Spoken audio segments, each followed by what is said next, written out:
internet. We're headed to the front. We're probably going to die. This is a terrible idea. My name is Matthew Kroll. And I am Brendan, at the same time aroused. As usual, I am Shahir Dowd. And this is the only podcast about movies, specifically the DC Cinematic Universe film, Wonder Woman. Do you have to preface it that way? The DCCU? Yeah. Before every film? Yeah. It's not just a movie. Well, not before every film. Before this film. It's not the DC Cinematic Universe, Moonlight. This is so, yeah. Moonlight is not part of the DC Cinematic Universe. Yeah. But we are not Could be. venturing into the most wonderful of women alone, Shahir. What? We have a special guest. A guide, if you will. That is, yes, that is Someone true. to take us beyond the breach. Oh my God, here we go. Ladies and gentlemen, please welcome celebrity makeup artist and one of the most wonderful Wonder Woman fans I've ever met, Miss Bethany Towns. Hello, hello, hello. How are you? I'm doing well. Thank you for inviting me. This is actually really, really cool. Yeah. Well, I'm glad. Wait, I like that. hold on. This is actually really cool. This is really What were cool. you expecting, Bethany? Let's just slow the roll yet. We haven't started yet. It might not be cool. Also true. Yeah, We it don't might not know be that cool. for sure. So far, it's been pretty cool. But you're a big Wonder Woman fan. Actually, I am. I have been for a long time. Like since a little girl? Yeah. Yeah. What is it about Wonder Woman? Of course, you just always imagine yourself being as powerful and as amazing as she is. And Yeah. as a kid, I ran around in Wonder Woman underoos and jumped off of furniture and Yeah. flew around the house in the invisible jet and all that kind of stuff. Like I thought I was her. And for a long time, I had a slight identity crisis because I thought that Wonder Woman was a little black girl. Why And can't This is a good point. We should get into this. Why can't she be? We definitely will. Yeah. I'm sure that will be a subject that we'll come across. But in the beginning, I actually, because she looked like me, I was like, oh, we are the same person. I could actually see myself being her and I could be this superhero kind of person because I felt like we were like the same person until my aunt decided to tell me that she was like, why are you coloring her brown in the coloring book? And I was like, because she's me. We're the same person. She was like, no, she's a white woman. Oh, wow. And I was like, oh. This feels like when Megyn Kelly said, listen, guys, get over it. Santa Claus is white. Do you remember that? When like Megyn Kelly Yeah. on Fox News was like, get over it. Santa Claus is white. Mother Like, Yeah. And I was like, wait a I was minute. like, how do you crush a dream like Yeah, that? I was exactly. like, what? No. What about like, did you used to watch, like watch the cartoons, read the comics, see the TV show? Because that's... I was more of a TV show fan. that Yes, definitely. Absolutely. Absolutely. Yes. I was spinning around in circles. Yeah. Yeah. I was spinning around and everything. I love that song to this day. I think it's so cool. That's really cool. And like, now have you ever, like in your work, have you actually ever kind of like used Wonder Woman as a reference or anything like that? Or have you ever like to get jobs? No. Yeah. On my resume, contact Wonder Woman. Yeah, on You'll find your her contact flag. list? No. I mean, because Wonder Woman is iconic as a, like in a weird way, Wonder Woman is a fashion icon, like the hair, the look, like I've definitely been on sets where like we've said we want her to look like Wonder Woman, not like someone else, it's It's a very specific ask. I was going to say that's a very interesting question. I'm not sure if I was ever, if it's ever been a reference in that area, but I was actually in the military at one time, so it was one of those things where it was kind of with the glasses, and sometimes I would have my hair up in the big bun, and you would spin around, and you would like, oh yeah, this is a Wonder Woman thing. So that reference kind of went along with my whole. Was it ever your call sign? Was it like like Victor 20 Wonder Woman's on the way? No, it was not. I would have loved that though. I would actually probably would have loved that. And then it got abbreviated to WW's on the way. Yeah. Well, Shahir, speaking of call signs, if people want to get a hold of us, how can they do so? You could go Victor, reach us on Twitter at OnlyMoviePod, email us in at OnlyMoviePodcast@gmail.com, go to our website, www.onlymoviepodcast.com, and go to our Facebook page and leave us some reviews on iTunes. We've been getting great reviews on iTunes lately. We've been part of a couple of hashtags on Twitter, 2 pods a day. Yeah. Podknife, I think, has picked us up as well. Podknife picked us up. Thank you, everybody. I mean, that's great. And this is, you know what, Matt? I feel like you and I haven't been in the room together for a little bit. We haven't, because someone, Bethany, bowed out of Pirates. Oh. Pirates of the Caribbean. Oh. Are you a Pirates fan? A little bit, not much. Right. I bowed out of Wonder that. Woman's not in Pirates. No. I bowed out of that franchise. Look, my experience with Pirates of the Caribbean was this. I saw the first one and I was like, Okay, cool. And then I have this thing which, like, when a big movie's coming out and there's like a midnight showing and a release, and I was like, oh, I get excited about that kind of stuff. So I'm like, I got to go see this movie. And the next big one that came out was Pirates of the Caribbean 2. And I like got my ticket, got the popcorn, a bunch of friends come out. We're sitting in the movie theater. It's midnight, so I'm really tired because I have to go to work the next day, but I'm still excited. And then it starts opening up, and I'm like sitting there watching, and I'm going, wait a minute, I didn't even like the first one. What am I doing here? Yeah. And then I kind of like, oh, you know what? This is a franchise I don't need to continue First with. of all, blasphemy for not liking the first one. The first one is an excellent film, and the rest of them, if you have a problem with it, I can totally see it, and I don't blame anybody. I liked the first one, and I don't think I saw any of the other ones. Yeah, I think maybe didn't like is the wrong word. I didn't find it like memorable or, like I didn't like fall in love with it. I was just like, it was fine. Look, that's fair. Hey, I'm not going to judge you. I just was, Parker. I love the way that you objectively said that the first one is an excellent movie, and if you disagree, everyone's wrong. No. That's not what I said. I said the first one's an excellent movie, but the rest of them I can totally see if people, like those. Yeah. So, but it's written very well. We've talked about it all. Go check out the episode that Shahir wasn't on. I really enjoyed your episode. I was curious about like people wearing the Shahir hat. I was like, what does the hat look like? Is it like a because he wasn't here, so we were trying to think of what he would say. You had a hat. Well, they have the Shahir hat. So I'm like, I'm going to put on my Shahir hat and say I hate fun, but like it's. But I was trying to think, what would your hat look like? I think it would be like. I want to say like one of those beer caps with like a beer on either side. But it would be bubble tea. But bubble tea and an afro. Okay. I think that would be my bubble Shahir. tea and an afro. Okay. I was feeling like an Elvis kind of thing with the glasses attached. Oh, interesting. Yeah, I was going to say fedora. Oh, fedora. Yeah. No, I'm that guy on Reddit, apparently. The lady doth protest too much. Oh, well, fair no. All right. So let's jump right in to this wonderful film and the things surrounding it. Well, the things that surround it is something you did. I want to talk about. Oh, yes. You did something. I did a thing. So I was on set when this happened. Yep. I was working away, very busy, in between takes. Matt is like, check out the video I just made. And I was like, I don't have time for this shit. Sorry, Yep, man. that is true. You're like on set and you sent me a picture and I was like, cool. Whenever you want, you can. Yeah. And then like a little bit later, I downloaded it and I watched it and it is amazing. What is it? Well, do you want me to describe it? Or you want to describe it? I can describe it. Well, tell it. You should give us the backstory. Okay, so the backstory, and I just played it for Bethany. It was so awesome. Thank you. So there was some early buzz, especially on Rotten Tomatoes, about Wonder Woman, and it was getting amazing reviews from like the people that had seen early screeners. Yeah. And I was like, oh man, like I said, I was talking to somebody in a conversation. I was like, I really hope that this turns the DC cinematic universe around because the last three films have not been great, to say the least. And then I was like, oh, and then I started thinking about like, I was like, turn around. I was like, what's that Bonnie Tyler song? I'm like, oh yeah, Total Eclipse of the Heart. So then like in a funny little like Facebook post that I was just going to like write 4 lines about Wonder Woman turning around and like doing it to the parody of that song.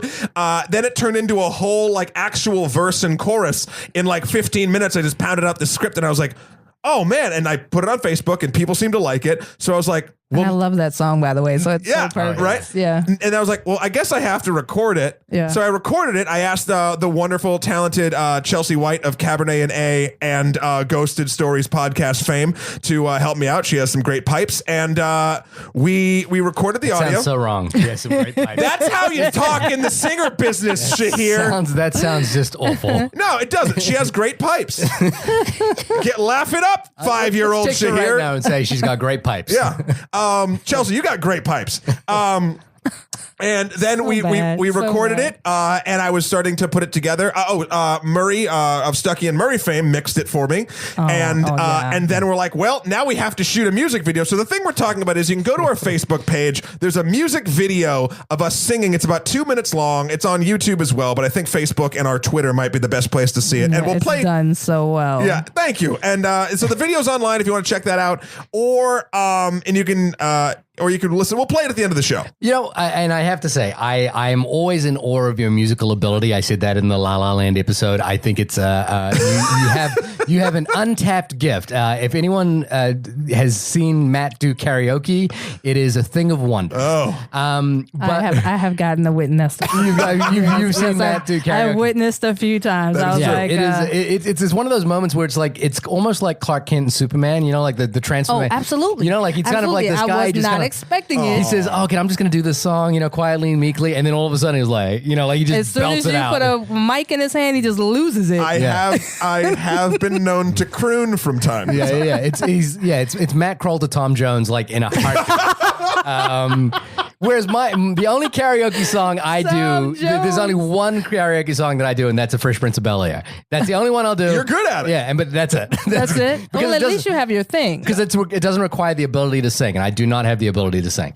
I watched it, and I was like, of course, Matt's great at that. This is amazing. It's wonderful. There was a comment that was like, Matt, you have too much time on your hands. And I was like, I agree with, I concur. He's like, That's actually the first thing I think you texted me when I saw that. So yeah. But you know what I'm really curious about? Okay, first give us the synopsis of Wonder Woman. What is for people who have been living under a rock?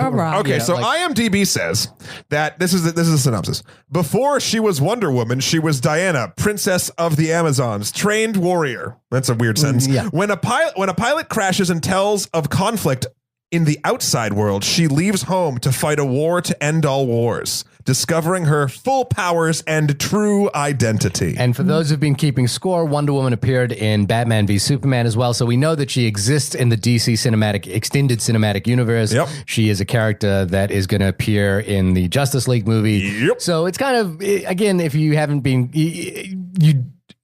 we know what a Wonder Woman movie is going to be, but you were super excited by the buzz around this film. Tell me. Well, that's what the song was even about. It was more about like how, and I think Bethany, please chime in whenever the fancy strikes you. But absolutely. like for the longest time, it seems as though Hollywood has been like, I don't know if like a female-led, action thing can really actually happen. Yeah, they were so afraid of actually trying to step on anyone's toes. They didn't want to try it. Didn't think it'd be back. Yeah. financially viable, etc. And then and plus for all the shade as well on so to add to that whole situation, for all the shade that I throw DC for their pretty much average to garbage films up to this point in this sort of span of time, and of course I'm talking about Man of Steel, Batman v Superman, Dawn of Justice, and Suicide Squad. Yeah.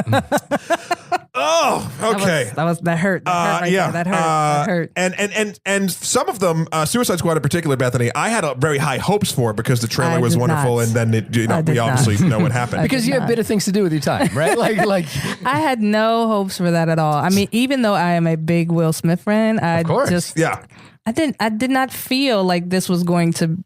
Like sometimes when you watch a trailer or when someone's talking about the story, you kind of have a good feeling already. I did not get a good feeling from it at all. Yeah. Right. I mean, well, you were right. I was wrong.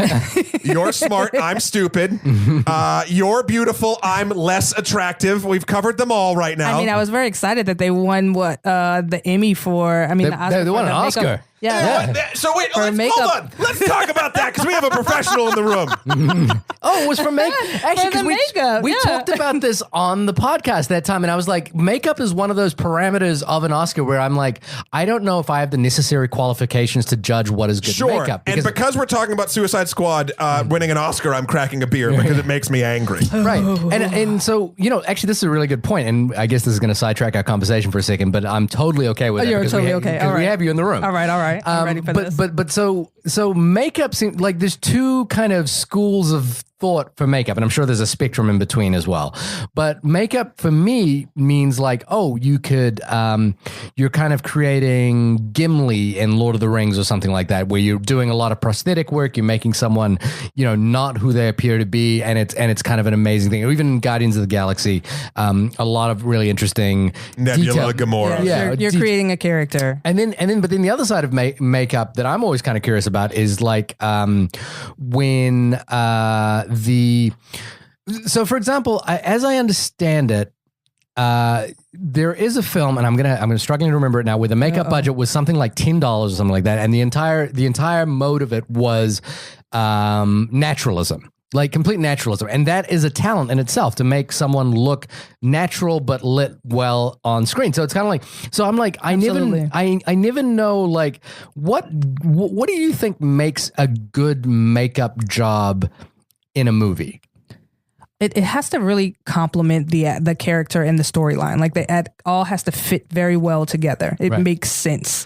A lot of times when you're looking at makeup, sometimes it doesn't make sense with what the character is going through. It doesn't make the character more believable or more relatable. So all of that kind of has to fit together with the wardrobe. It can't actually be just about the makeup. The makeup just has to complement everything else that goes along with it, to the point where when you're watching it, it's one thing. It's not, oh, her makeup is amazing. It's like, oh, I actually believe this whole thing. It all makes sense. Right. I equate it. I feel like it falls in the same school almost as from a specific niche job in filmmaking or television. It does kind of fall into the same pivot point of editing for me, right? Because great editing, it's great when you don't notice it. I mean, yes, there's exceptions when like it's the point to notice it. Same with makeup, etc. But like it's definitely one of those things where if it's done correctly, no one's going to sing your praises. Well, and this is the case. The movie I was thinking about was the Dallas Buyers Club, which won the Oscar for best makeup a few years ago. And the thing was famously is they had a budget of $250 for the makeup of that movie. All right. And so it was kind of an interesting case where there was like, well, it's not a lot of work going into this, but it's kind of it's the right kind of work, you know, like, it makes, but not that it makes sense with the characters and what they're going through at that time. It all really has to fit. And I think, you know, for me as a director on set, the thing that I'm always impressed by with makeup people that I work with is like being able to track a character, because, you know, you shoot out of order. So being able to say, okay, at this moment, this is where they're at. And therefore I need to work backwards at this moment. And I need to work backwards at this moment. And this needs to, you know, like, it's that kind of retention of character that's really important to me. Continuity is just so hard, especially when, like you said, when you're shooting out of order and you're shooting back and forth, like it can be really a difficult thing to maintain. And it's really, but it's, you know, like that seems like such a under the hood kind of thing that it's hard to like judge that as a true, but it's so necessary. And even Bethany, when we've worked together on various shows, like when you and your team sort of like step in to like fix a thing, like no one else noticed it, right? And like it definitely 100% when we're in the room, we're like, oh yeah, like we're like when you fix something for one of our people on screen, I now remember that moment. And when I'm looking at the footage, I'm like, oh, we can't use anything before here because like that hair move and so it's super necessary and wonderful when it all comes together. This is my question, right? Before we get back to Wonder Woman, okay. Should Suicide Squad have won the Oscar for Best Makeup? Now, Killer Croc in that was incredibly well done. I thought that it was done very, very well. What it was up against, the other movies in that category, I felt like it was a tough win to say that they won. It had to be very close with... So the nominees for that year were Suicide Squad, A Man Called Of, Star Trek Beyond. I think Star Trek should have got it if we're going for that sort of thing. See, this is the thing. I don't know how to judge that. I think the makeup in Star Trek is just as good as the makeup in Suicide Squad. I was going to say Star Trek was good. I thought it was something else that was The Man Called Of was the foreign language film. Language film. I wonder if it was because there were so many different kinds in Suicide Squad, because you had some... I was going to say there was multiple characters to try to maintain, so not only in different types of characters. So now you're not only do you have the aliens or the special effects creatures that you're trying to maintain, you also have to balance those with your Will Smith characters that have limited makeup, and so the continuity of balancing all of them is probably what they were. And even the hybrid of both Joker and Harley Quinn, right? Like they're normal faced people, but they're known for Harley Quinn's wearing make. Oh, I guess no, they're both dyed. I guess at this point because of the chemicals, they're both dyed white, right? But okay, all right, fine. So Suicide Squad. The upshot of all of this is Suicide Squad has an Oscar. And right, that's all we're really interested in. But that's the upside? So I mean, that's the upshot of this conversation. he's so sad about it. Can we call it something else? He's so sad. The point? That's the point of this conversation. There's no upside to Suicide Squad. The takeaway from this conversation. Takeaway is that. Here's another thing before we get into Wonder Woman. Just quickly recapping: Man of Steel, Batman v Superman, Suicide Squad. Where are you at? Like, what are your feelings? Where am I at? Yeah. You really need to recap where I'm at? I'm asking you. Man of Steel had moments, but it suffered from dumb script. And I like Henry Cavill as Superman. I think he's a great Superman. I like Ben Affleck as Batman. They're just put in these garbage sauce movies. And it sucks because, Zack Snyder and I hate... Because Zack Snyder is the architect. He's the architect for the DC Cinematic Universe. And I don't want to shit talk his work because there's a lot of aspects of his stuff that I do enjoy. Like, I think from a visual perspective, he's great in many.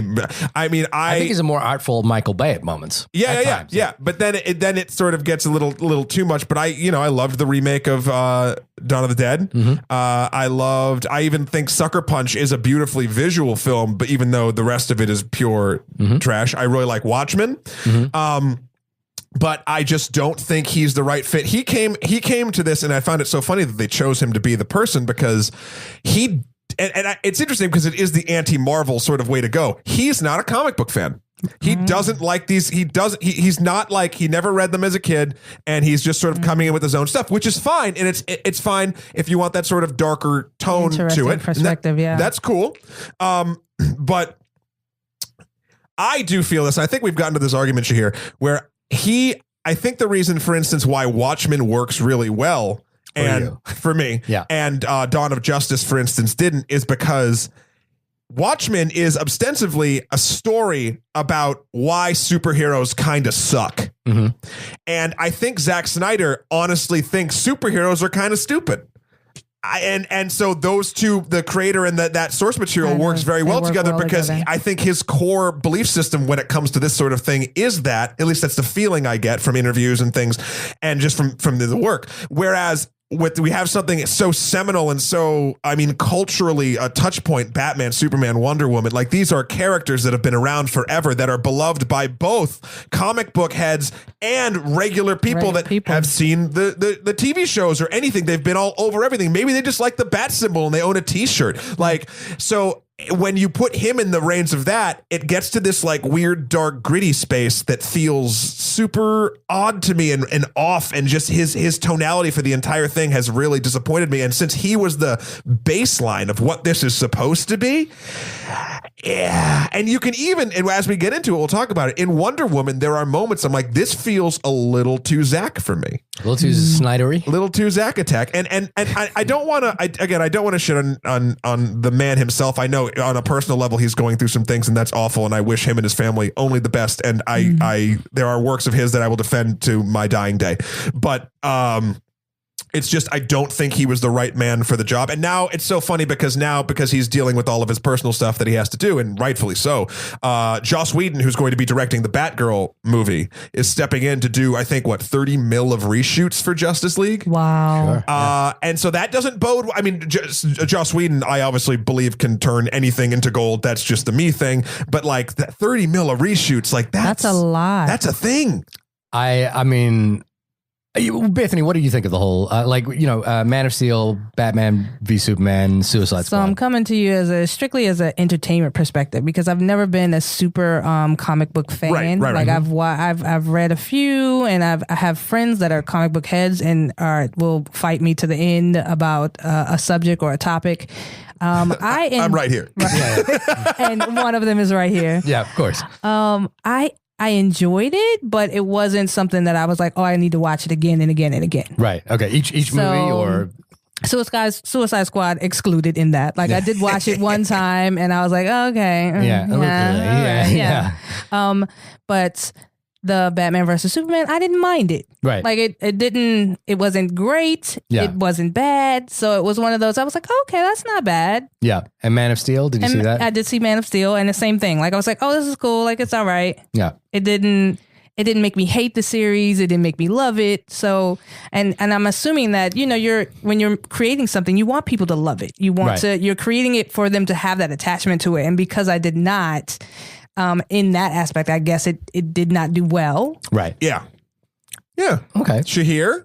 For me, I actually quite liked Man of Steel. I think Man of Steel. I remember that. I kind of liked Man of Steel. I liked the tone because I'm a Superman fan. You dressed up as Wonder Woman. I dressed up with my red underwear on the outside, and I used to like curl my hair in a little thing, and I would jump. And you weren't offended? Like you weren't offended by? Not at all. Not in the. You weren't offended that he was just murdering people left and right? I mean, it is the murderverse. They have called the DC Cinematic Universe the murderverse because every superhero. Well, actually, Wonder Woman killed people, but in the what I would argue the correct way, because she kind of always has in the comics anyway been someone who's like cool with. I really want to talk about that topic a little more in more detail as we get into the Wonder Woman review. I think that topic is problematic across almost every superhero film to some extent.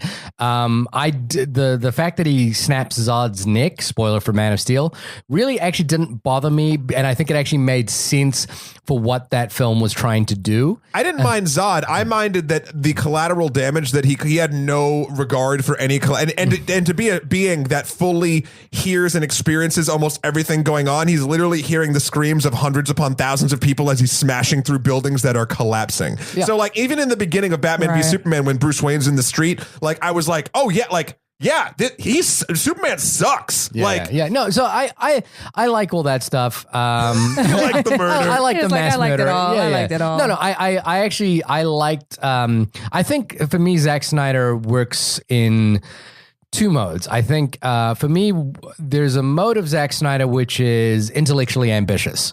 So there's films like. And I think the worst case example of this is Sucker Punch. I think Sucker Punch is intellectually ambitious. Have you seen that, Bethany? I have not seen that. But also intellectually vacuous. And it's a beautiful film that's trying too hard and misses many marks. And the trouble should have occurred is that was the film that landed him the job for Man of Steel. And I think the reasoning is Christopher Nolan was the person who grandfathered the series because he had done so well with The Dark Knight, and he chose Zack Snyder because I think perhaps he'd seen an early cut of Sucker Punch and he admired the ambition of Sucker Punch. And if you know Christopher Nolan, who's an ambitious filmmaker as well, I think that makes sense. Sure. There's another mode of Zack Snyder, which is that when he is just trying to entertain you, a la Dawn of the Dead, I think he actually works pretty well. Yeah. And I think there's a to me the thing that I enjoyed about Man of Steel is there's a glimmer of that in that movie. Okay. I think when it gets to Batman v Superman, he's leaning, and I actually don't think he hates comic book heroes. I think he deeply loves Frank Miller, and I think he deeply loves Alan Moore. But Frank Miller and Alan Moore hate superheroes. They literally have gone on point and they literally don't like them, and that's why they changed them to the points where they sort of. I don't think they hate superheroes. I think they hate the way superheroes. You got to read some interviews. I read a lot of Alan Moore, and I read a lot of interviews with him. I read well outside his spectrum of comic book stuff. I think what Alan Moore is a genius at, I mean, like the case in point, and I know this is going to get like slightly nerdy, is his adaptation of Swamp Thing. I think his work in Swamp Unacceptable to get nerdy. His work in Swamp Thing proves that he loves that character more. He's an intellectual powerhouse. Oh yeah, Alan Moore 100% is one of, in my opinion, one of the greatest writers that has ever lived. Agreed. And he's an intellectual powerhouse. And what he did with Swamp Thing and what he did with Watchmen is proved that this is the way superheroes should be done. It doesn't need to be vacuous and simplified. This is the way that it could be done. Yes, and is still the best representation of how it should be done. And I disagree with that, but I think it's a wonderful take. I think Frank Miller is in that same mold. Frank Miller and Neil Gaiman are kind of in that same mold of revisionists of superhero works. Neil Gaiman though did it sort of well and also sort of respectfully. Where it's so funny because if you go back and read, I'm sorry if we're getting too. Anthony, this is like we're just. No, you guys are fine. If you read the Dark Knight Returns, if you read Frank Miller stuff today, it doesn't hold up. It doesn't hold up in the way Watchmen holds up. It's just basically he reinvented sort of like Batman years later, and they kind of borrowed it for Batman v Superman a little bit, where it's an older Batman who like literally just like the world's beating him down, he doesn't give a shit. Right, He basically care. and he's like he murders people and he does whatever, and like it's a very like. When did it come out? 80s or 90s? 84. Yeah. It's a very sort of like 80s, or even I would even equate it into sort of like early 90s. It's the same year the Watchmen came out. Of like this weird like super like dark machismo manly bullshit that like it's very it's violent for violence sake, right. and I feel like Frank Miller is deliberately, and he's said some things in interviews that allude to this. It's very deliberately being like, oh, I'm going to take this child's property and spin it on its head because fuck everybody. Like it's a very, how do I put it? At any rate, I think that lines up with where Zack Snyder is, which is I don't think he hates those characters. I think he wants to see them do things that we haven't seen before, which is why he wanted to do Watchmen so badly. I think, unfortunately, I think on occasion his reach exceeds his grasp kind of thing, or So with all that said, that's where we're coming to with Wonder Woman. And obviously on the flip side of this whole thing is the Marvel Cinematic Universe, which is playing in a much lighter tone with characters that we know. But I think oddly these are actually true to what the DC world has always been, and what the Marvel world has been. I think. Okay, go ahead, Matt. I've heard people say the same thing too. Like they feel like this is how DC is properly being portrayed. Like that's what they expect compared to Marvel. Yeah. But I've also heard the other argument as well that they feel like they're just taking it way too far. So here's the deal, and because I've read, I don't know if you guys know this, I've read a lot of comics. Wait, thank you. And I think I know that. Both DC and Marvel have both waded back and forth into this like sort of like baseline superhero, then going like real sort of fun and light, and then going real dark and dirty, right? So it's not that DC is more dark and dirty in the comics than Marvel is. That is not the case at all. You can look at Old Man Logan, Punisher kills the Marvel universe. You can look at Spider-Man Reign. There's equal stories of dark, horrible shit in both universes. Sure. So it's not that DC is this like adult dark universe and Marvel is more like family-ish fun, because that's not the case. They both in all arcs of superhero, Green Lantern or Spider-Man and Wolverine, like everybody has moments of levity and darkness. Right. What I think the Marvel Cinematic Universe does incredibly well, and up until before Wonder Woman, I don't think that the DC universe had any idea on how to do, was how do we ride lines of emotion where you can like either allude to dark shit and not like make your whole movie a downer and a bummer. Right. Like you need to have waves in any film, Shahir. I mean, I think you'd agree if you want to sort of have the most effective tone, whatever that tone is, you can't keep that same one tone the entire time. You have to have variations to get you back to the tone to sort of like make you feel that like you only know what happy is because you know what sad is. Right. And a film, and these DC films so far have just been, for me, and I feel like a lot of people, just one note straight through. Everything's dark and shitty, and these characters are kind of like downers to me. Like Superman in particular is supposed to be this beacon of hope. He falls into the Wonder Woman category for me. Batman's obviously broody and kind of a sociopath, but Superman's supposed to be this ideal sort of like the ideal man, for lack of a better term. Right. And they turned him into a broody dick, and I didn't like it. Mm-hmm. Which is why, unless we can keep going down this rabbit hole too, but which is why I was so psyched for Wonder Woman. It seemed like it was going to strike a more even tone and a more sort of even varied tone, just to get back, always sort of coming back to where it wanted to be, where it was like an actual good time at the movies. Right. I wasn't depressed at all watching Wonder Woman. Okay. It was, I know we're getting into a little bit of first thoughts, but I thought it was A very fun time at the movies. It was a summer blockbuster that I didn't feel stupid watching, a la Fast 8 or, something like that. Like there's certain things where it's like, I'm going to turn my brain off and I know what this is. This movie, I didn't turn my brain off. I just had fun with it. Right. I think that it went from, oh, well, first of all, I mean, and we can't also talk about this without even talking about the box office. It cracked 100 mil, which is huge for Patty Jenkins, and just the idea that a woman can, I mean, that's fucking, and I feel like I feel like it needed to be directed by a woman. Yes. Yes. And I know the three of us in this room probably are like, yeah, no shit that can happen, but it felt like that whatever execs or something just didn't believe it. So, and now I think as of today, we're recording this, I think it's 254 million worldwide, 129 domestic. Oh, and also we talk about Bethany a lot of times. Like you've seen it twice. We talk about it. We talk about sort of our experiences in the theater. I had a wonderful experience in the theater in Astoria the other night where I went and I was watching it, and like both adult women and little girls in the theater were like cheering so fucking hard. Oh yeah. Oh yeah. And so it was. I went twice. Sorry, the first time I went, the theater was packed. It was full. There was not an empty seat in the place. Of course, it was Thursday night, so it was the night before. Yeah, right. And it was so full that people were dressed up. It was a good time. Everyone was excited to be there from the beginning to the end. And you could tell throughout the movie that they were so attached and connected because laughed at every joke. They were in it and clapping during every good thing. And it was dead silence when they were sad or when they were just waiting for something to happen. But at the end, everyone clapped and everyone stood up, and it was a good time. So I really enjoyed watching it. And then I went again and watched it at IMAX. And I think there was like maybe other people in the movie. Yeah. All right. And still, the three of us were clapping. We still had a good time. Like it was, and then I actually analyzed the movie a little bit more, like trying to I said, maybe I missed something, you're trying to listen. And I was like, actually, no, because I watched it the first time, like I really caught everything. There wasn't anything that I missed. Like I really enjoyed watching the movie. Yeah. Okay. Cher, what'd you think, buddy?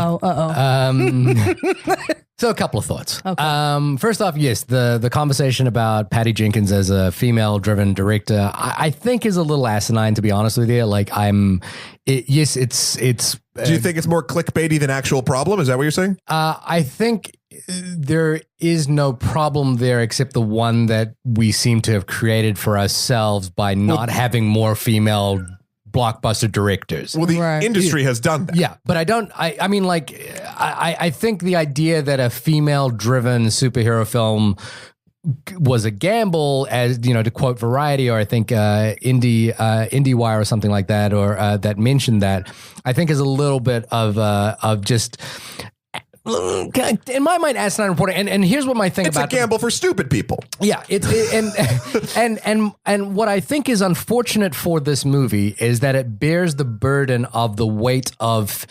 It becomes it becomes the referendum on whether female superhero films can succeed, and I think that's a silly conversation point. Like, I don't think that's an interesting conversation point. I think there have been many examples of female-driven films that have done extremely well at the box office.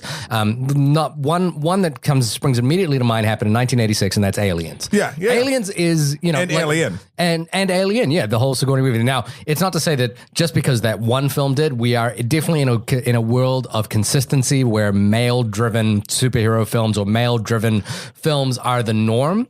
So it's unfortunate that Wonder Woman has to bear the brunt of that. I think it's also I think Wonder Woman has bared the brunt of that throughout history, period, because she came right after women were fighting for rights and equality. So that was the superhero it's true to her character. Yeah, right. It's true to the character of what Wonder Woman represents. And so I think as a film about representation, I think its success is very meaningful and profound. And as you say, when little girls watch this and they get excited about it and they think about, hey, I'm not just the side character in a movie that's there for the male gaze. Yeah. Then I think that is a profoundly wonderful thing and needs to happen. Unfortunately, there's a little. I dislike having that discussion because what happens is when a movie becomes an exercise in representation, it unfortunately will always misrepresent things because of if that's its mode of entry. And what I mean by that is like, why is Wonder Woman not a person of color? Why does Wonder Woman, why in the Themyscira universe are black women only sidelined and regulated? It becomes this sort of like odd question about representation if you try to critique it and analyze it through that mode. So that aside, I think the lessons of Wonder Woman for the audience are wonderful. I think the fact that it's done so well is wonderful. I think that its profile, its size, its scale is important for a mainstream cinematic universe. I think, and to be fair, I think this movie does some really interesting things that I quite liked. And I was, for the most part, I actually enjoyed most of it. I don't think it's a great movie. I think it takes interesting steps in the ballpark within which it is working. But I don't necessarily think it's a great movie. I mean, I guess define for me. Great movie. Yeah, I'm confused too. So, what do you mean that you don't think it's a great movie? I am not roused by this film. Okay. I am not compelled by this character. I am not. Sure. I'm not interested in the way in which this film tells its story. I think is fairly perfunctory. I think it does some things that are structurally strange and doesn't seem to add up and seems to be working in the things that are atypical for the superhero film. And I don't think it breaks any barriers in that respect. I didn't find it particularly rousing. I didn't find it particularly, like, oh my God, this is amazing. I didn't walk out of it particularly compelled. I think the writing at parts is pretty bad. I'm not entirely convinced about Gal Gadot as an actress. I think she wears the suit very well, and I think she is cast very, very well, which I think is half the battle. But there's a theatricality to this movie that I don't think she quite measures up to as well as, say, someone like Chris Pine. Okay, I must tell you, like I had my reservations about Gal Gadot in the beginning as well because. Yeah. Again, coming from a TV fan, no one in life would ever compare to Linda Carter. Like, okay. Without a doubt, yeah, right? I was like, who would they get? And you would run through all of the people that you knew, as they have been talking about trying to do a Wonder Woman movie for the last who knows how many years. There's a failed TV pilot, and to be fair, she was the best thing about Batman v Superman. She is the only reason to watch Batman v Superman. That's what I said before when we were talking about. Yeah, I was going to say she is without a doubt the reason to watch that movie. Right. And so I think that out of anyone that they could have cast, she was one of the best people that they could have picked. Right. Even though I was not a fan. Right. Everyone was like, oh, but she was great because she was in the Fast and Furious. And I was like, well, she sucked in that. Like, I didn't even really like her in that movie. I thought she was okay. Yeah. I didn't think she was amazing. So I thought, like you, I was like, she's going to be okay in this. She's not going to be amazing. Right. She actually did very well. And I was very impressed with her acting ability and the belief, like making me believe that she was this person and that she was this innocent and that she was learning. And so I kind of like went along the journey. Like I actually felt like I was connecting with her. So I'm kind of okay. But now this is my question to Shahir, sort of with this sort of quote great film title or not title. Is it possible then? Because now, just going to point this out. This is a genre of film that you're not particularly a big fan of in general. Okay. And this film is not exactly pointed at you. And by that, I mean, whatever. So is it possible that it is actually a great film that is just not for you?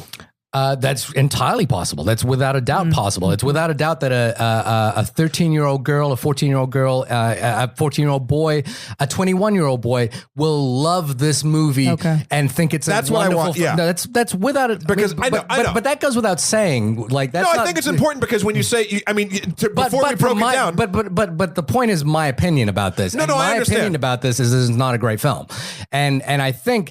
Okay, I'm getting a little semantic with it, but I just wanted to sort of break that down because I think that is an important note to say, and I know it's opinions. And here's a comparison point. I believe Logan is a great film. I think that is truly a great film. But you've also said you don't believe it's a superhero movie. I don't think I said. You did. I think what I said there is it breaks the tenets of the structure within which superhero movies tend to move. And there's a really good essay right now by Nerdwriter that talks about the way in which genres shift and change over time. And I think what Logan points to is this.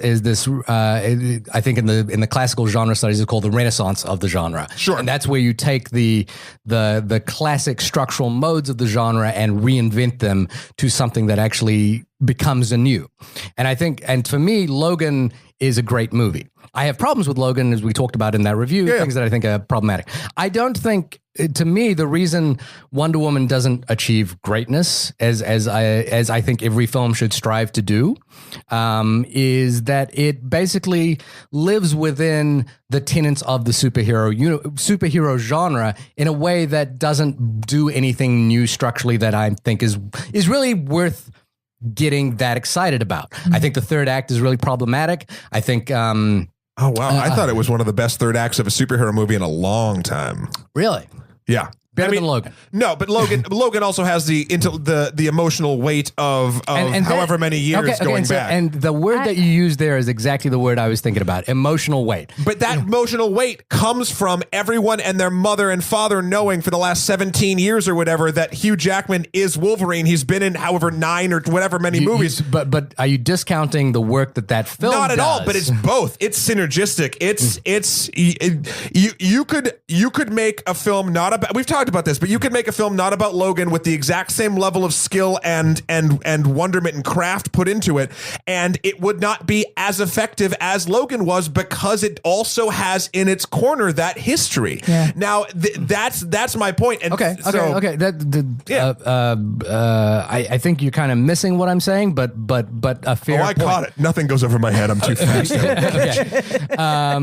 But you're a superhero. We didn't know it. But there's a thing with Wonder Woman, which is that I find it is. And again, I think there are some really interesting ideas in this movie, and that's what I. What want. are they? A couple of the interesting ideas are one is that evil is not a single entity. Of course, then the film kind of backflips on that idea, which is what makes me less interested in it. Sure. Like the idea that the evil of man is not just limited to one big bad, which is something that superhero movies tend to do. Sure. Like there is one big bad, and if you destroy that big bad, all is good in the world.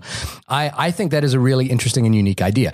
I also like the idea that Diana is placed into a historical context that is not for her agenda at that particular time. I think that's a really smart move for this movie to do, to put her in a place before the suffrage movement where she has no rights. And I think it's really When she's in like Parliament. Yeah, I think it's really smart. It's a really smart play to put her in that context and have basically everyone saying no to her and what she has to do and don't do. Then she says fuck it and does whatever the hell she wants. Yeah, I think that's a really, really interesting idea. I mean, that was part of where she came from in the very beginning. And yeah, that was the connection. Like, I feel like they had to have some balance of what the actual origin of the character was and how this movie went along. I mean, they had to kind of. There's some people who just have no idea of where she came from and why she's here. They're just like, oh, Wonder Woman's great, and we love. And it would have been ezy to actually just put her as like an alien that pops down in 2017, right? Right, exactly. And that would basically avoid that entire historical context. But nerdy thing too, just on the side of even all this, I really respected how, because Wonder Woman's been reinvented a bunch of times. Her origin story has been redone 5 or 6 times. And this one touches on a couple different ones, which is actually really nice. And I know we're about 40 minutes into this podcast, so we're going to get into spoilers now, even though we're not breaking it down sort of like we normally do. But so be warned right now. So she's told in the beginning by her mother that her mother made her out of clay and then brought her to life and blah, blah, blah. That is an original origin story of Wonder Woman. Yes. Right. Then they retconned it in the comic books and they made her the daughter of Zeus. Well, the daughter of Ares, actually. In the comics. And I didn't like that because then it got this whole weird thing and blah, blah, blah. And then in this film, it turns out that she is the daughter of Zeus, built as a, quote, god-killing weapon that is meant to battle Ares. Ares. Now, in the movie, they do something which I thought was very clever, at least clever enough for this sort of genre, where it's like there's this one sword that they're all calling the god killer, and that's what she takes to go fight Ares eventually and whatever. And I knew from the very beginning that it was supposed to be her, and then instead of the weapon. So I was Yeah, I was looking at everybody else, and I was like, do you guys know that it's not the weapon? Yeah. It's her. So I like the fact that they took they took 2 or 3 of her origin stories and mashed them together into something that I found interesting. And I like when they're able to do that in these sort of spaces, even take silly things like, oh, you were made out of clay. Yeah. And it worked in the world that they threw out there. Yeah, I think there, that's an interesting idea, and I think it worked for me, and it was unique. I kind of think that this is a film that has some really interesting ideas, that ultimately they kind of give way for it to do a superhero movie, and I mean that in a pejorative sense, which is that, ultimately, even though this is a film about finding the good in man, or the good in humanity, Sure, I've still got to punch it with something, in order to. Right. in And order I think and normally I would at least sort of concede to that, but I think the difference with this, and it's so funny because this film and its creation and its time and place, it all mixes together in this weird pot. One of the things that sadly, again, we talked about it before, that had to be proven is that a female-led and female-directed superhero movie, which means it's in this mold for the most part, can work and can be financially viable and enjoyed by a lot of people. And so, yes, obviously, and I'll say this straight up, could the movie have been better? Yeah, of course it could. Almost every movie I've ever seen could be better. Okay. But what I'm saying is, I think it's important, even from a cultural or a monetary or a studio system, whatever basis, that it is this mold of movie. It's doing the similar thing that all the other movies are doing, but now it's a woman leading the charge on both fronts, both character and director. It's proving that in this very specific space, fuck you, everybody else. This is a totally viable situation, and it shouldn't have taken this long to get here. So I like the fact that it is in this sort of thing. Right. But again, as I think I felt like as the first movie, it needed to be in this thing. Like it couldn't have gone too far beyond that, because then it would have been criticized for being that far beyond. Like I felt like it needed to be exactly what it was. If it was too much, it would not have succeeded the way it did. Right. I think my point to that is I think it's been done before and done better.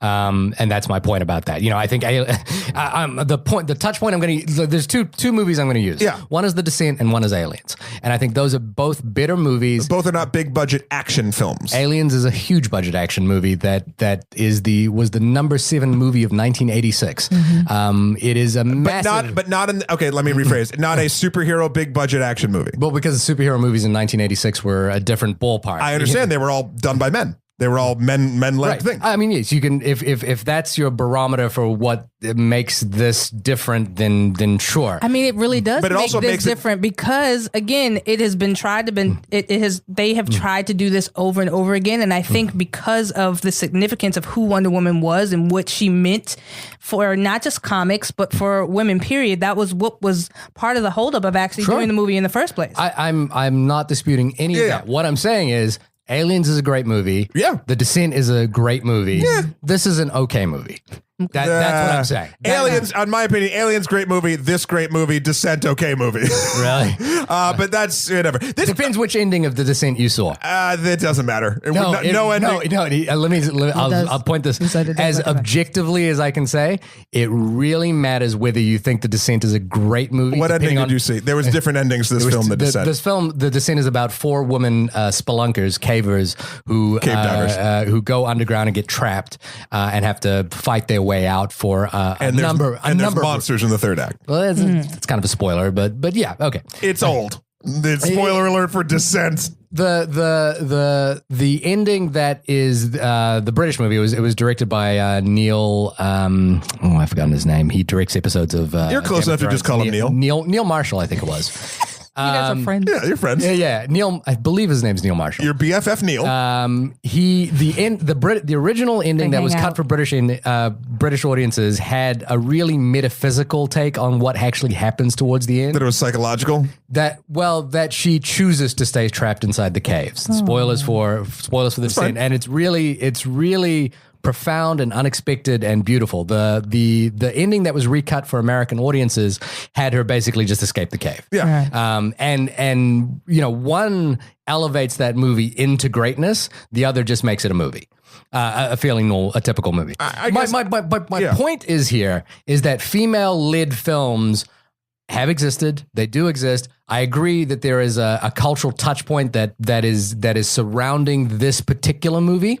It would be, to me, that touch point would be more powerful and resonant if it was actually a great movie. I think in the pantheon of cinema that we will talk about, that will stand the test of time, so to speak, will not necessarily look favorably upon this movie on reflection. I think there's a lot of you got excited when you saw the reviews and you sang about it. Yeah. So that's important.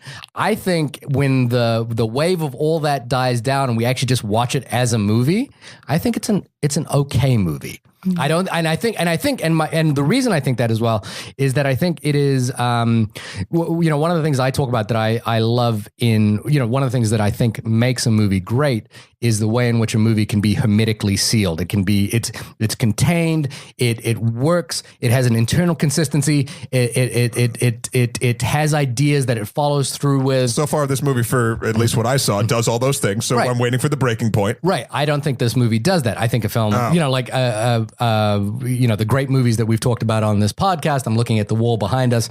Obviously, the first thing that we talk about is Mad Max. Mad Max fulfills all of those things. Whenever we argue, we go back to Mad Max Yeah. Fury Road and we're like, oh yeah, we love each other. We Yeah, forgot. yeah. Right. I mean, but Moonlight, American You Honey. two are so cute. Arrival. I'm just looking at the poster behind you of movies Yeah, that but fulfill okay. that. But I don't think that this movie is internally. I don't think it follows through with conviction on the ideas it has. I think it does the things superhero movies I think feel it does. like they should do. I think it does. And Bethany, you had a question. I want to move on after this because we're just gonna. But what's going to happen is we're going to just argue back and forth, and no one's going to convince No, anyone. Bethany But should, Bethany yeah. had a thing. No, I was going to say you say you don't think that it follows through on some of the points that it makes, and I'm kind of curious as to. So here's the logic thing for me that like if we talk about some of those things, one of the logic points for problems for me is that I think the stuff at the beginning with Themyscira, I think is that how you pronounce it? Yes. Good job. Is really interesting. I'm puzzled by the fact that this film gives more weight to Chris Pine's death than it does to her aunt's death. I feel I feel like that's an act structure thing, and That's it's an also extra- but it's that- but- also a classic thing of a mentor dying in the beginning, so then it pushes a person. But you to see go how forward. that automatically puts the film on a back foot because of a film that. A story that acknowledges or plays with that idea in a more interesting way would make it work better. Like if you're struggling with if I'm struggling with the first act of this movie, then the third act doesn't quite land for me. I just don't get why you're struggling. This is literally something that happens in a bunch of movies where a mentor dies, and then therefore it pushes the main character, the heroine in this case, to move forward. As far as emotional weight, I would argue that the only reason Chris Pine's death has more weight than Robin Wright's wonderful character. I love seeing Claire Underwood, by the way, just fucking shooting 3 arrows at the same time. Oh, that was great. the best. The only reason is because we just spent 2 hours with the character. But Right, also but that's her- the reason is because he's in the comic book. Like he is part of the comic book. He's part of the TV show. The aunt is not. Right. So his death. Right, but that makes has more nothing to do with- impact about her whole life and how she actually grew and developed as Wonder Woman, as the superhero. But if you require a knowledge beforehand of who these characters are and they're not internally consistent within the world of the film, then I think that's a problem. I think it works on both levels. If you're going from it from the historical point of view, I think it works. I also think if you're literally just holding on to this thing, this movie did nothing wrong in that sense. At least, again, from my opinion of the From your structure. opinion, yeah. But This is something you bring up. Chris Pine. First of all, Chris Pine, great in this movie. I love that sort of the romantic interest and the comic relief character are rolled into one thing, and I think that's really fun. And they have a bunch of interesting, funny sort of dialogue, and they have actual chemistry. There's actually a GIF of they're in an interview at a press junket, and Reddit put this up. It's like, man, I really just want to meet someone who makes Gal Gadot look longingly till she remembers that she's married, because it's so funny that Chris Pine is talking in this GIF. You guys got to look it up. And she's looking over and she like is just sort of looking like super lovingly, like even does like a lower lip bite. And then she kind of looks down and like snaps herself out. It's just this weird moment where in that context of the title, you're like, oh, like they really like each other.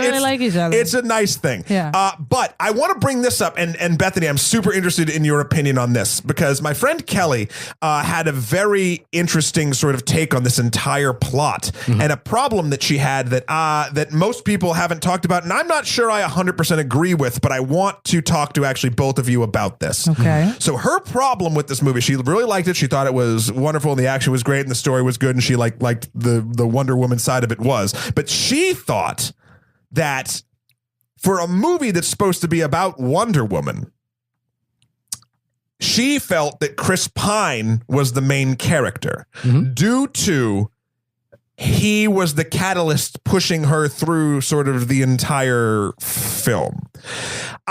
She told me this theory before I saw it, and I was like, oh man, that's going to be so weird if that's the case. She said like Chris Pine had more lines of dialogue than she did, and this other stuff. And she used the example of like, if this is true, if this is the case, like, how would you feel about a Spider-Man film where Mary Jane was pushing the entire thing through, or something along those lines? I saw the film and I didn't quite see it that way, but I feel like there might be a nugget of truth in there somewhere. How did you ever get the feeling that Wonder Woman was being put on the back burner due to Stephen Trevor's sort of character arc, or how did you feel about that? I mean, now that I think about it, I don't really, I still don't see where he was the main character. I see them both together, like that. The purpose of the story was for them to both defeat whatever the obstacle was. And they helped each other. I don't feel like one was more important than the other. I feel like they both had to exist to move forward. Yeah, I mean, I felt like personally, again, I was, and then Shahir, but I felt like he was the catalyst, but she still made all the important decisions for the most part. When not the macro decisions of like, oh, we need to go here, but the micro decisions of, oh, we're here, shit's going down. No, fuck it, I'm doing what I want to do. Right. Shahir, do you think I that is actually one of my qualms with this film is that I think Chris Pine steals the movie, and it's interesting because it is structural. Like I like the idea, as I said before, I like the idea that Diana is thrust into a world where she is not the decision maker. It's fish out of water too, which is always fun. But unfortunately, from a performance point of view, I am more engaged with Chris Pine's performance. I believe like he does this movie works in a fairly theatrical way. People are shouting at each other, telling each other. The first half of this movie is all exposition dumps, and it's not pleasant to watch, in my opinion. I disagree with that entirely, both from a pleasant standpoint and all information dumps. There's at least like 2 action sequences in the beginning and a bunch of comedy stuff there too. So I don't know if we watched the same film at that point. Like what? Okay. I'm just going to move on. I mean, exposition dump is information being conveyed by people telling you things as opposed to things happening. And my thing there is like Diana's entire backstory is told to us by people just telling us what's happening. And I find that kind of dull. So when you were watching her as a little kid, watching all of the women, fight and learn and train, and you sort of saw the glint in her eye that she actually wanted to be a warrior and she wanted to do certain things. And you also hear someone saying she wants to train, but she's not going to let you train. But you see it, and they put it in an interesting sort of way to do it. Here's an example of really, again, we'll go to Mad Max. Interesting exposition versus where someone is telling you what's happening versus you seeing what's happening. You don't know why Furioso is on the road. You don't know. You just see her doing things and you're compelled to follow that story. In Wonder Woman, you are seeing and being told things about what's... both. And I find like exposition dumps like that to be a sign of inelegant writing. I don't see that as an exposition dump. What I see as an exposition dump is in the beginning of a film when it's like the world is now burnt. It is now the year da da da da. Sir blah blah blah has done this bullshit and stuff and this that and the other thing and now the resistance is going to be the thing and blah blah blah. And then we go into a thing. I consider that an info dump if it's literally actions being shown to me and a character saying lines that reference kind of those actions. That's just a movie plot. Like that doesn't feel info dumpy to me. I was going to say, and I kind of expect it because it is an origin story, so it has to kind of tell you.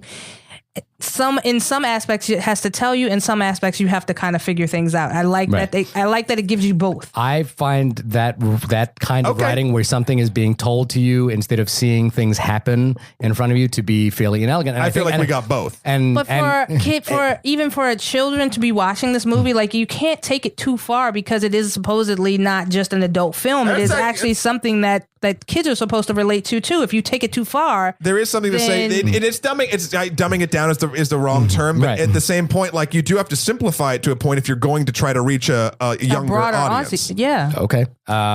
Sure. If that's a rationalization for inelegant writing, then sure. I wouldn't say inelegant writing, but again, you have to realize that this movie had to encompass so many different. It does. It has to do a lot of things, and audiences, we've said that. And because of that, I felt like.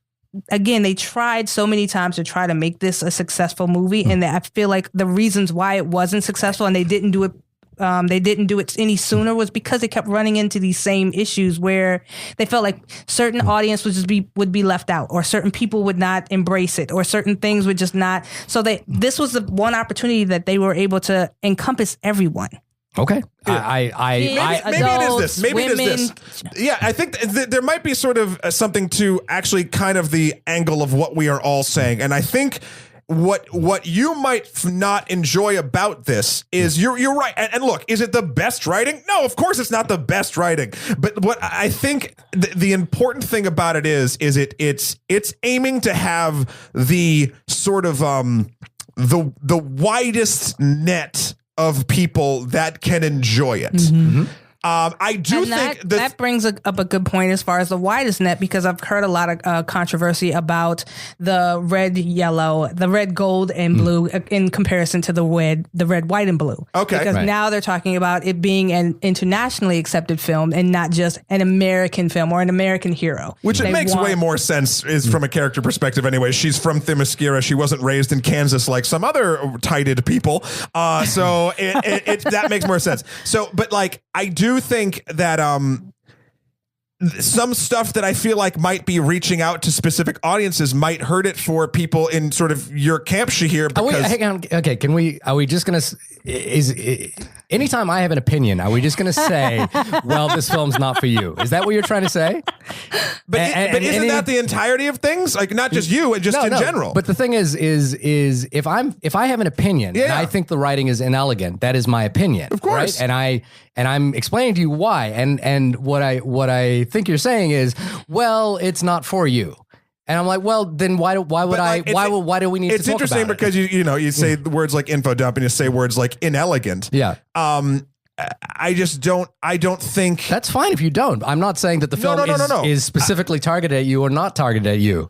But when you and I guess it's sort of the genre. Allow him to have his opinion, and he totally can. But we then sort of have been having either counter opinions or however you want to put it. And that's fine. I mean, we do a movie podcast. This is what we do. That's totally fine. You're acting like this is a surprise. No, but that's totally fine. But what you're saying is you're not disputing what I'm saying. You're saying, well, it's doing this because it's and not aimed at you. Now I think you're not listening to what I'm actually saying, because all I've been doing is disputing, and then that's sort of the culmination of sort of me saying not for you has been kind of like so we can move on and not keep echo chambering our opinions, because I literally pointed out, and I'll do it again, that I think the reason why, and I could argue, okay, we'll do a reword game. This has incredibly elegant writing for getting a point across to the largest Give amount. Me an example. Can I finish a fucking thought? Give me an example. I'm literally doing that, and you're interrupting me. You are hilarious. You're literally interrupting me, giving you an example. So if I can speak, it's like two kids. Sweet. So I think the film does a very good or elegant job in a specific style of writing to cast a wide net towards everyone. Let's use the info dump example. Okay.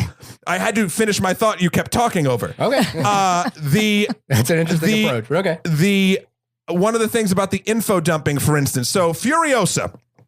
In Mad Max Fury Road, the things that Shahir said are entirely true. You are interested in her because of sort of minor things, the world that is built around her, and then you sort of learn her backstory as the film progresses. Now, granted, her backstory is not the point of the film, and that you could argue is sort of a different sort of thing about this entirely, but that is done in that sort of way. I don't think if you showed that film to... I don't know. I mean, this is just a guess, but your average 12-year-old, which you probably shouldn't, because it's not meant for them, that they would get the subtleties of that. They would think, whoa, she's cool, or wow, these cars are awesome, or like whatever the hell. So Mad Max is pointing at a smaller target than Wonder Woman is pointing at. Okay. I mean, that's you basically said the same point again, which is that the film is not meant for people who think that writing should be I'm this using way. the semantic argument of you're saying something is not elegant.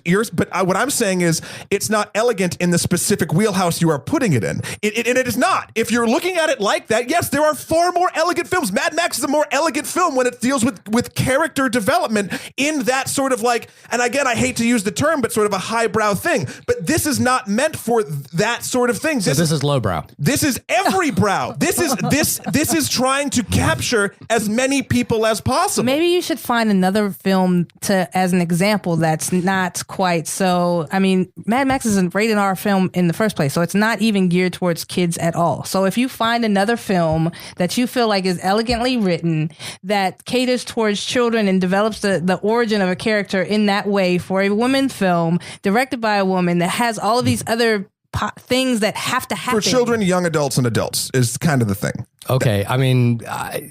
You're basically narrowing down how we can talk about a movie. There. No, not at all. But you're saying we can only compare this kind of film. This is what and again, it's a semantic thing. You cannot like the writing. Yeah, I know you can. Of course you can. And I've explained why. But to just flat out say I don't like it because it's not elegant. It's not elegant, and I think there is an expositional dump at the beginning of this movie, which I think doesn't serve it well to get it going. I think that continues to happen as the movie progresses, as we talk about Ares, as we talk about the Chris Pine's mission, as we talk about. You don't feel like that's necessary? Like I feel like in some aspects, I feel like it's necessary done for this film. The story, that's the way the story progresses, but I feel like it's done inelegantly, and I feel like it's done in many times badly. And I think Ares' story is not that compelling because of the way it's written. So I personally find that kind of writing inelegant. That's the word I'll come back to. I mean, something that sticks out of my head. Why does Diana's mother say if you leave you can't come back? Because she won't be able to find it. See, people seem to be able to come back to this. No. So the only. Okay, here's the point. How come I can't explain it? Because wait. I'm not. You've responded with something here, and I'm going to say this. But is the point that you can't find it ever brought up in the film? Yeah, because the entire thing is hidden from the outside world. The only reason Chris Pine and the Germans at that one point actually deal with it at all is because his plane goes down near a naval battle. If she sails away, she doesn't know the way back. So a logic point here is the way Themyscira's mother is saying you cannot come back is not, oh, you can't come back. Here's a map. I will tell you how to get back because I want you back. She doesn't know how to get back. No, what she's saying is you can't come back as in you will no longer be able to come back here. But people seem to go in and out of this world pretty easy. See, I didn't take it at all from the direction that you're taking it. I'm just saying that she wouldn't be able to find it to come back. Oh, she's saying you wouldn't be able to find it. Yeah. You were not going to be able to come back. This place is an island that's supposed to be hidden from everything. These people accidentally on an entire globe flew into it, and that's why everyone who did is dead or leaving. So now there's no way to find this place again. Or let me put it this way. Her mother. Is that clear to you? Her mother, 100%. Her mother believes that there is no way to find this place again because their entire mythology is based on the fact that their island is hidden. Like, And now on that point, I don't know if I would say that was 100% clear.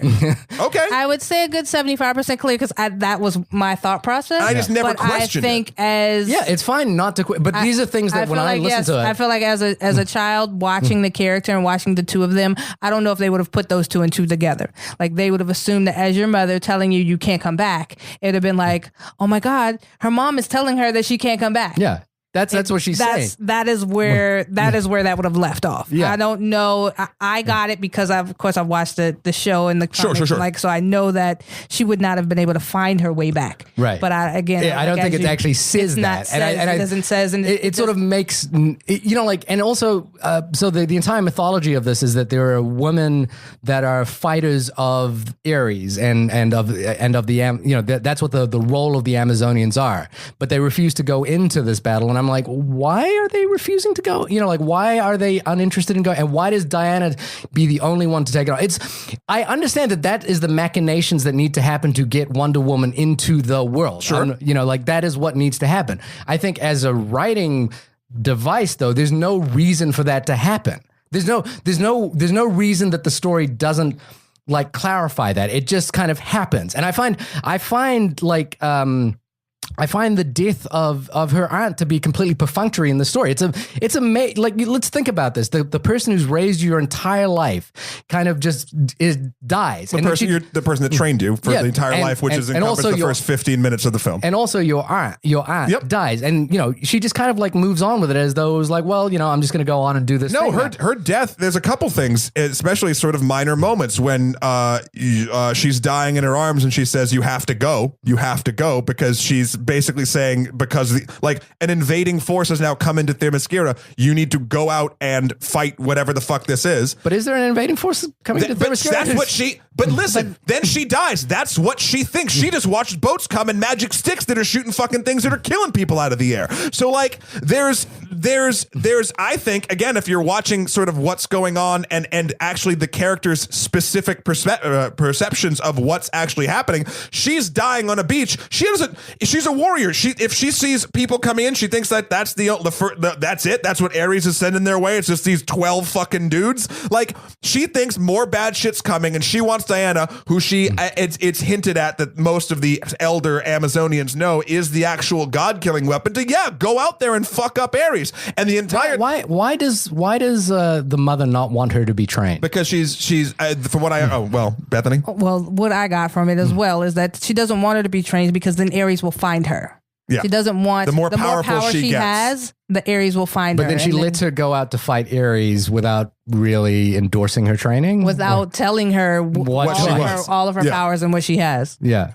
Why? What function does that serve? I think that was just sort of a motherly thing. I think that was kind of. I think that was also following the comics. I think that was also part of. My point is this: I understand that is what needs to happen in order for the story to move forward. Right? But I don't think that the script really addresses those things, and it opens up questions that leave plot holes for me that I'm not really on board with this. And that kind of keeps continuing to happen the whole way through, where I'm not jumping on board. I'm not fully immersed in this film. All I'm seeing are kind of problems here.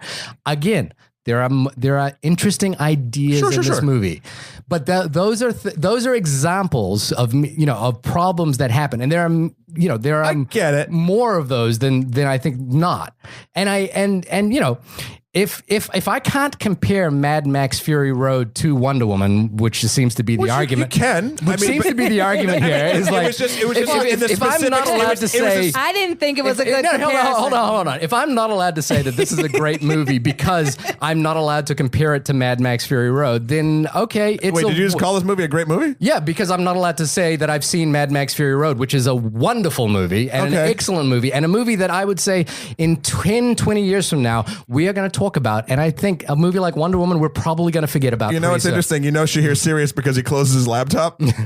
He closed his laptop and got real all right, let's do that. Now I'm insulted. What do you mean you think that this movie is going to be forgotten about? I think ultimately this movie will be forgotten in 10, 20 years time from now. I do not agree with that at all. I kind of disagree too. And I think we might agree for different reasons though, Bethany. Let me hear you. I think it will be remembered as the film that reminded Hollywood that this is viable, and not only viable but profitable and enjoyable. Right. I can definitely get behind that. Now, again, because I do feel like it is, I have to go back to my net analogy, because it's casting the widest net. Like this is what I think about, and this might be, God, I hope this is true, because otherwise it's weird. Art in general, shows, books, films, paintings, anything. The more you narrow down your focus as to almost like the specific audience you're getting to, the stronger emotional resonance you will get from that particular audience if you're doing your particular craft well. Yeah. I believe that 100%. In my example, and it's a weird one in this space, is Scott Pilgrim versus the World. That movie is made for me. Therefore, I think it's one of the best movies ever made. Right. I can also see outside of that wheelhouse where I'm like, oh, well, yeah, but if you didn't have this and you didn't grow up like this and this isn't like kind of, I was like, I get it. I understand. But they did a focus down to my interests, and they made a super compelling, well-made film pointed towards those interests. I don't think Wonder Woman does that. I don't. I think that's where a lot of your, not where a lot of your problems come from, because your problems aren't wrong. It's just, I think, and it's in a superhero genre as well. The net is has been traditionally wide. Mm-hmm. I think that because of, again, all of the machinations going on around this film and the actual net that is cast and catches the largest group of audience members that will enjoy it, I think that does make it in its own right a great and in different ways elegant film. Again, there are problems, and if we want to, I could tear the fucking plot line of this movie to shit. I don't think that's important. I think that's why I was getting. And so to me, that is the baseline with which we should discuss film. I understand. And this is where we come at this sort of from a different perspective. Is it a good movie? But and I'm like, and I get it. If you take, I started my conversation by saying it is unfortunate that this movie bears the brunt of so much other weight outside. I kind of think it's fortunate though. And in that respect, it does a lot of great things. It brings that conversation to the forefront. Is it a good movie though? Which I think should be the fundamental question that we're all asking. Yes. I think it's an okay movie. It's an okay movie. It's an okay movie. I don't think it's a lot to get excited about. I do. As a movie. I don't know. Yeah. There's a lot about it that I did. We can go back and forth. We've just done that for about 40 minutes. But before we get into final thoughts, there's just sort of, we didn't finish. Sorry, we didn't finish Bethany, you said your stuff about the Chris Pine being the main. Did you feel like Chris Pine was the main character? I didn't think. You didn't. I didn't think I said I didn't. Yeah. And I didn't think he was the main character. I think he. It's unfortunate. Like, look, Gal Gadot. Go back and watch Richard Donner's documentary about, the documentary about the making of Richard Donner's Superman. Yep. And in the making of Richard Donner's Superman, they talk about the weight of which the suit carries and how difficult it was to find an actor who could walk in Superman's outfit and not look silly and make it convincing. They even talk about that with Henry Cavill, wearing the Man of Steel suit. Yep. The goodbye red underwear. I think Gal Gadot really fits the mold. I believe that she carries the suit well. She measures up to the icon of Wonder Woman as I understand it. I think this film felt like she could have been a little taller. Yeah, possibly. Sure. Yeah. She also could have been beefier. And in the comics, she's jacked more, but whatever. Yeah. But this film plays at a level of theatricality. She has a presence that makes the suit work. As a film, this movie works at a level of theatricality. Danny Huston, who plays the bad guy who's not the bad guy. Luden, whatever. Ludenvad. He's a terrific actor, and I think Ludendorff. Sorry, he and Chris Pine both kind of know what movie they're in, and they're both very good at delivering that kind of theatrical, expositional storytelling in a way that is convincing and compelling. We believe Chris Pine in Star Trek as Captain Kirk. As Captain Kirk. So I'm not convinced that Gal Gadot is as strong at that stuff, which is what this film requires. And so here's the thing. Tony Stark. You're speaking my language. Let's No, go. Robert Downey Jr. is a wonderful actor. He is truly a presence on screen, and he's truly someone that has that capacity to immerse himself within a role and deliver almost any line beautifully. Genius, billionaire, playboy, philanthropist. Very few people can deliver that line with the level of wit, sarcasm, and believability. I don't think many people can do that. Sure. I think not Jason Bateman. What character? Batman from Christopher Nolan's Batman. Michael. I was gonna say Michael Caine. Caine. I was like, Michael Caine was my favorite part of that. Yes, Christian Bale. Christian Bale is an excellent actor who has this amazing ability to play people playing other people, which is what that character does. He's really good at that. That's like a really unique talent, and it's so integral to who that character is. Wonder Woman requires an actress who can deliver theatricality, innocence, and naivete, but also have this steadfast kind of belief, I believe in truth and justice, and I will do the only thing possible. I don't think, because this movie relies on this theatrical script that requires them to do all this, we've got to go over here and do this, and then Ludlow is doing this, and I've got to defeat evil. Dr. I don't think she's that compelling in those scenes. And when she does those scenes, I'm sitting there going, Chris Pine is really killing the scene and you're kind of not. And it's unfortunate, but that's where I feel with it. Maybe that's where Kelly was coming from then in that sense too. And here's a counterpoint. Charlize Theron in Fast 8. I think she murders that film in terms of her believability as that character. Sure. She is such a presence and the ability to deliver those kinds of lines. It's unfortunate to say Charlize Theron Oscar winner, up against Gal Gadot, who was the first time. But when Sigourney Weaver did Aliens, she brought a presence to that role and was perfect. It was a perfect fit for that thing. I didn't find Gal Gadot entirely believable when the script required her to be. Bethany? Well, it's tough for me to say because, again, I was always on the fence with Gal Gadot. I was honestly too when she was cast. I think she looks great. I thought she did a very well job. Yeah. I thought she did a very good job. I wasn't... But my expectations weren't super high in the beginning. So I think if I was expecting the world from her, and I really liked her in this movie. I didn't think I'd like her as much as I did. Here's an example. I have a great example too. Sorry. A counterpoint is in Batman v Superman. She's not required to deliver that kind of performance. She's supposed to turn up and have presence. Yep. Right. And when she that is actually what she did. And that is actually what she does. And as I say, she is the reason to watch that movie. Right. She is the only reason to watch that movie. There's a moment in this film. It's a small moment. It's a comic moment. It was in the trailer. It was when they're like, that sword doesn't go with that dress and blah, blah, blah. That sort of moment when Chris Pine. That actress is wonderful. Yeah, she was great. She has that ability. She is absolutely on point, knows which film she's in. Yeah, Lucy Davis. Yeah. But the moment in that I saw, it was her trying to get through a revolving door, and she couldn't in the trailer. And I watched that scene and I was like, fuck you. I was like, no. And so when I was waiting for it to come in the movie, and it must have been just because of due to editing and truncating for trying to get a joke off quicker in trailer. But when that movie hit, when that scene hit in the movie, that's where it rolled. For me, and this sounds so weird in such a minor moment of a giant action movie, it rolled all of the things I wanted that fish out of water Wonder Woman to be. Right. So it's her confused a little bit, but not confident, if that makes sense in that double negative. And then it's she can't get through and whatever, and she's a little bit uncomfortable. But then all of a sudden she decides, you know what? Fuck it. I'm doing this. And she actually leans back into almost like a warrior gonna jump into a fight pose to go through a revolving door. Yeah. And it worked on a comedy level.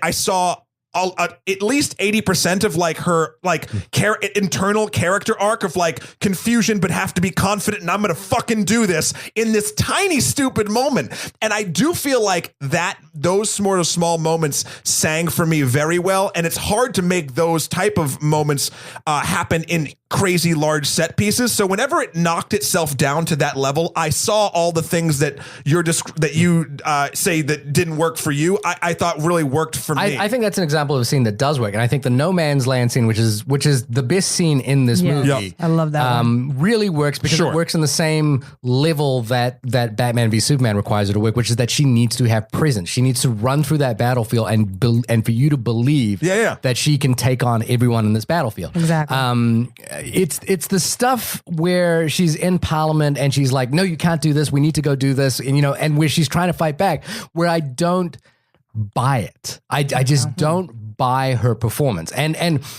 this is what coming back to my point about a film being hermetically sealed and being able to be confined and knows the story it's trying to tell and does it really well. The more moments you have like that where I'm not buying it, is kind of a problem, and it points to something where I think, okay, again, I don't think this is a terrible movie. Yeah. I don't think this is like the worst movie I've ever seen. I just think it's a okay movie. What's the worst movie you've ever seen? I'm just curious. At the top of your head, if you could think of the worst. The movie. The movie I always come back to. As one of the movies I feel most opposed to. I don't know if it's the worst movie I've ever seen, but I always just feel very opposed to it. Man on Fire, Denzel Washington. Oh, wow. Oh. Tony Scott. Huh. That's a movie I feel very, very That's opposed another podcast, to. but yeah. The reason I feel opposed to that is actually going to relate to this thing as well, which is that this is a film about a character who believes in the humanity of all men, but jumps into a battlefield to kill people. And I just, look, incremental steps. Okay, like it's amazing that a film with a woman as the lead and a female director kind of does that. Incremental steps. I would love for. I don't mind that's the story, because I think, like, for example, Captain America has that kind of thing. A guy jumps into a battlefield to kill Germans. That's that's the mode of that story. It's just that the underlying thematic through line through this story is that she believes in the humanity of all men, and then she jumps in and kind of takes a side, and she does kill people, and it's like, well, again, in Superman, in Man of Steel, I didn't mind it because that's not the underlying thematic of what that film is about.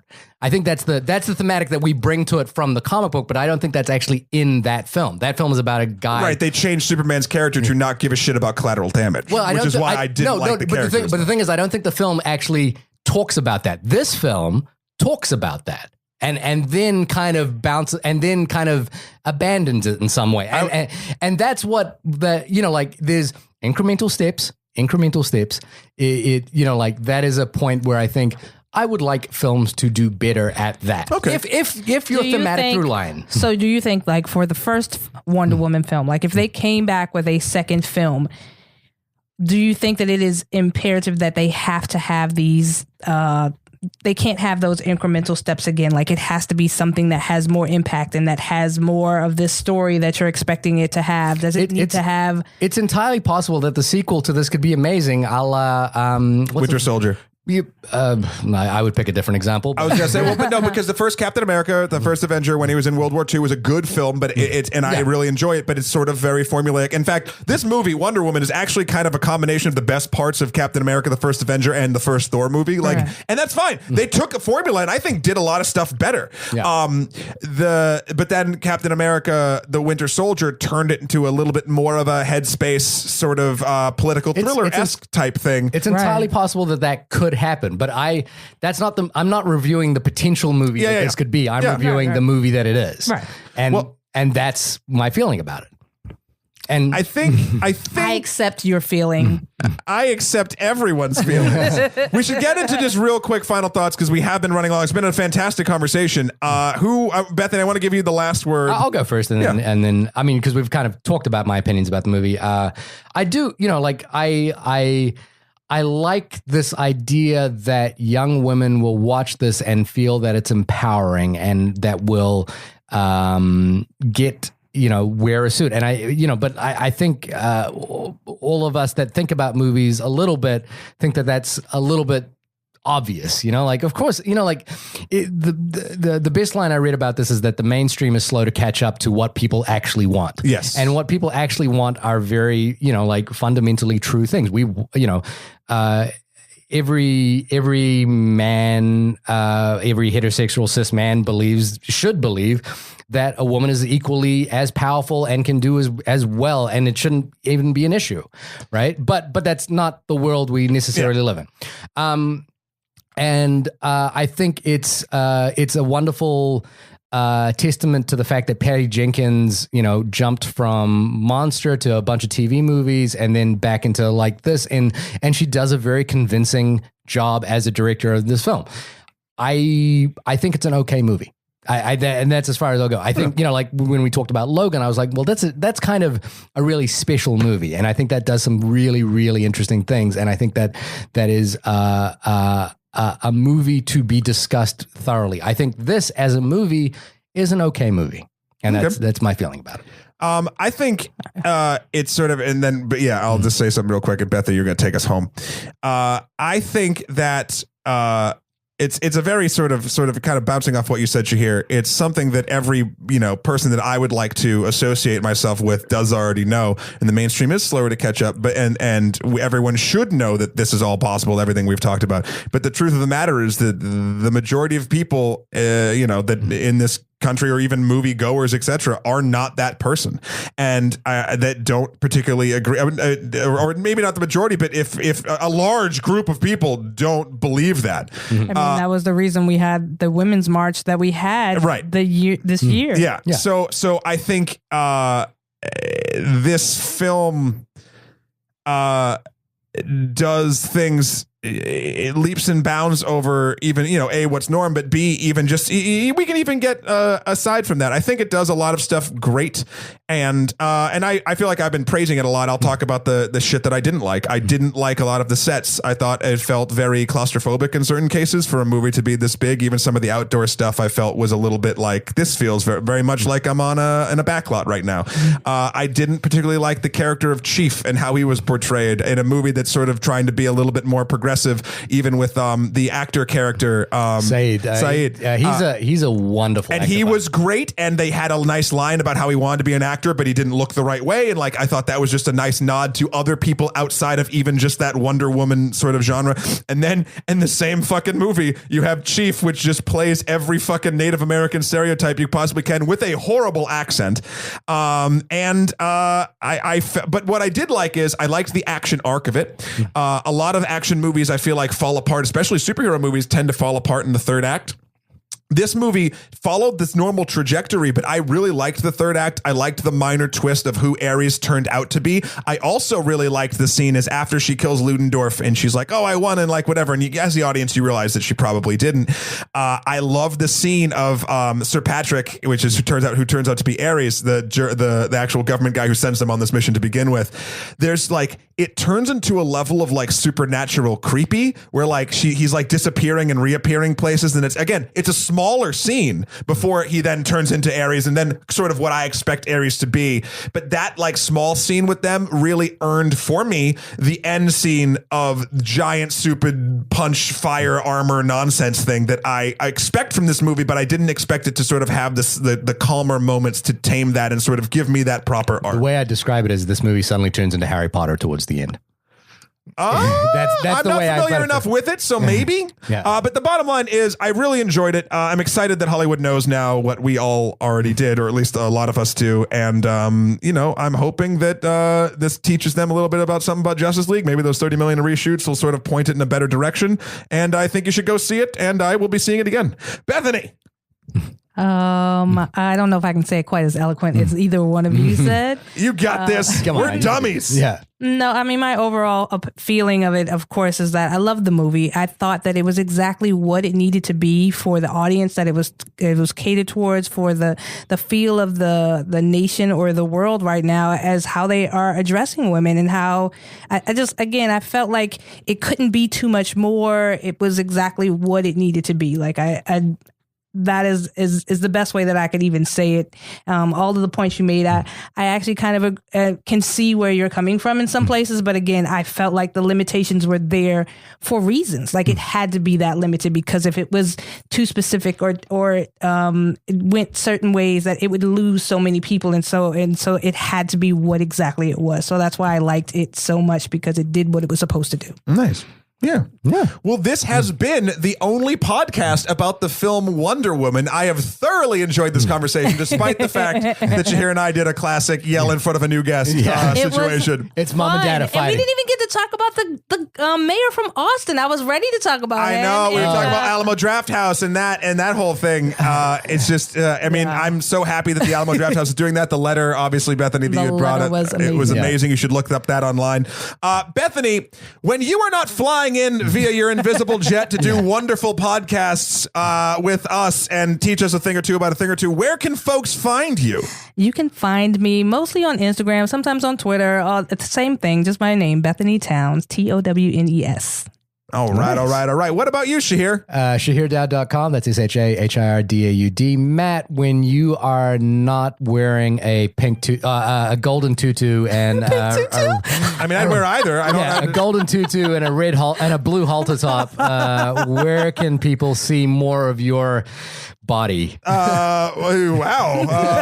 Well.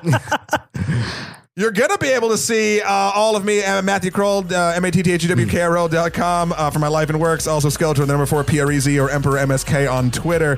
Bethany, thank you so much. Thank you. Thank you for having me. It's been a pleasure. All right. See you guys next week.